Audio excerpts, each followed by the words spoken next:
Ambassador Kethvar adjusted his crystalline breathing apparatus as he observed the newest species to join the Galactic Council. The humans appeared so mundane, pink-skinned bipeds with soft flesh, blunt teeth, and no natural armor to speak of. Their homeworld, Terra, sat in what the Galactic Database classified as a moderate threat environment, hardly the crucible that forged apex species. "Fascinating creatures," remarked Dr. Zilnox, the hegemony's chief xenobiologist, her serpentine form coiled around the observation platform. "They've achieved faster-than-light travel despite evolving on a relatively peaceful world." "Most unusual." Kethavar's mandibles clicked in agreement. The humans had been surprisingly easy to integrate into galactic society. Unlike the warrior-bred Krillians or the hive-minded Vorth, humans seemed almost docile. They formed committees, held discussions, and appeared genuinely interested in peaceful cooperation. After 3 months of negotiations, the Council had unanimously agreed to grant them provisional membership. The human delegation, led by Ambassador Sarah Chen, had been nothing but accommodating.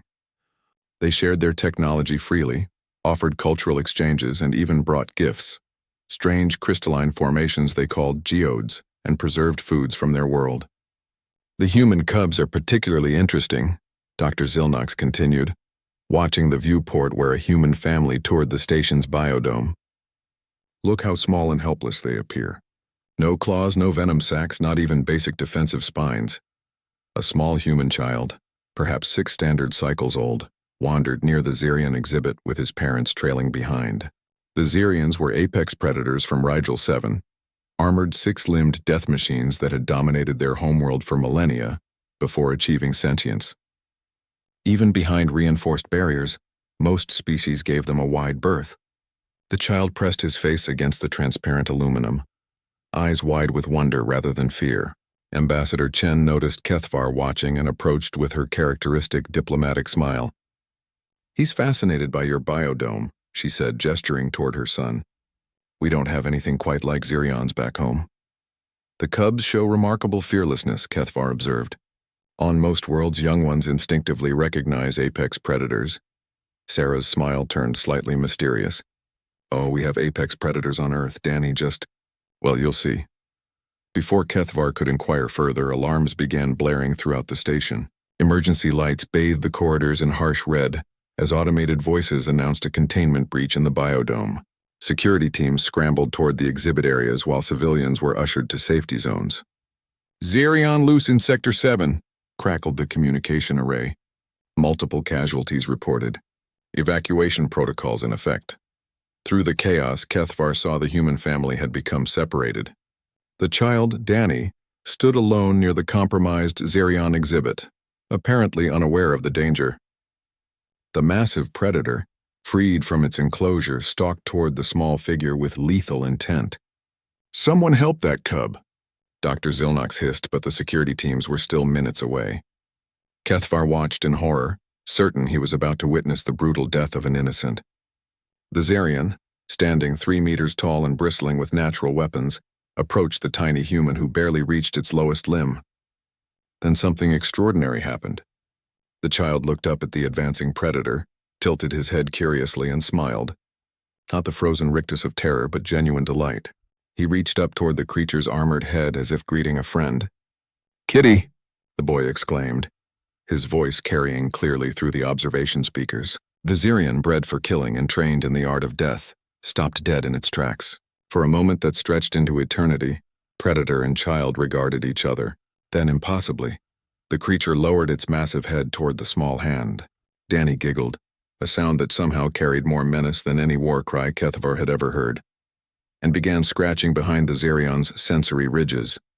The apex predator, conqueror of worlds, melted under the child's touch like heated metal. "Good kitty," Danny cooed, wrapping his small arms around the creature's neck. The Xerion, rather than tearing the child apart, gently nuzzled against him with a sound that could only be described as purring. Dr. Zilnox's entire body went rigid. That's impossible.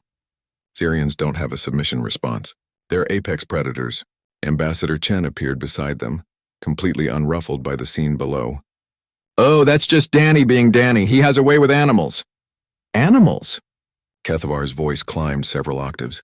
That's a Zarian. A Class 5 apex predator? Sarah's expression grew thoughtful. You know, I think there's been a misunderstanding about Earth's threat classification. We're not from a peaceful world, Ambassador. We're from a world so dangerous that we became the ultimate apex predator.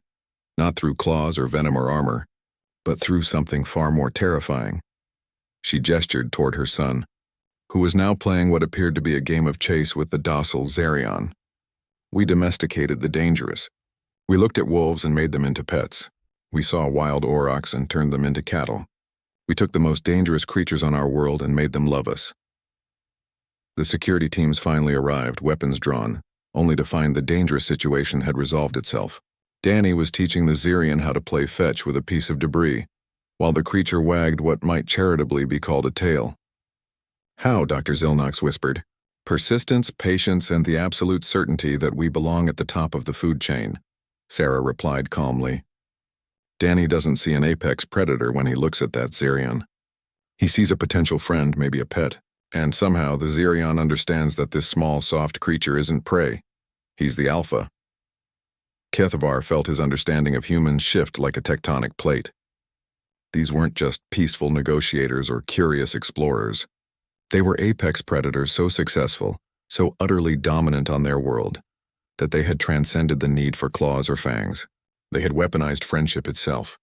We should probably update our threat assessment, he murmured. Ambassador Chen smiled that diplomatic smile again, but now Kethavar could see the predator lurking behind those soft brown eyes. That might be wise. After all, you wouldn't want to underestimate humanity's potential for friendship. Below them, Danny had somehow convinced the Zarian to roll over for belly rubs, the creature's purring vibrations shaking the observation deck. The boy looked up at the assembled dignitaries and waved cheerfully. Look, Mom, I made a new friend. And in that moment, Kethavar realized that humanity hadn't joined the Galactic Council as junior partners or peaceful observers. They had arrived as the apex predators of apex predators, and they were just getting started.